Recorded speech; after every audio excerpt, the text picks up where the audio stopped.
They've lost their homes, many have lost their families, and they are just days away from heavy snowfalls.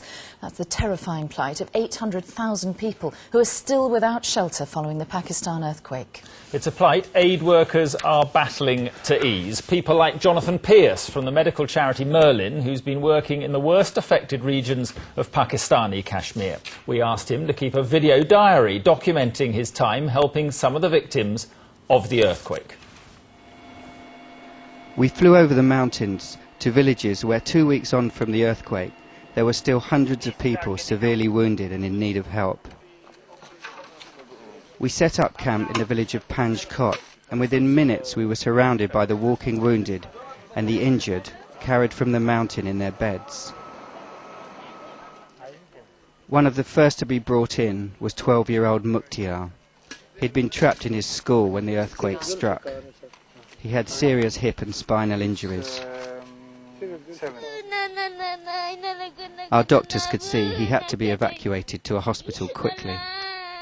We're taking Mukhtiar back to Islamabad. He has got that dislocated hip and a major nerve damage to the foot. Clearly that needs sorting sooner rather than later. But despite this urgency, there aren't enough helicopters to get people out. Everything is really basic here for us at the moment until more supplies come in. We've been told there's not going to be a helicopter coming in today for us, but we will get one in the day after. The chopper did come the next day and we got Mukhtiar on it. He now had a chance to get the treatment he needed. Each day, more people came to us from higher up the mountain. Word of our hospital was spreading, and the scale of this disaster was unfolding before my eyes.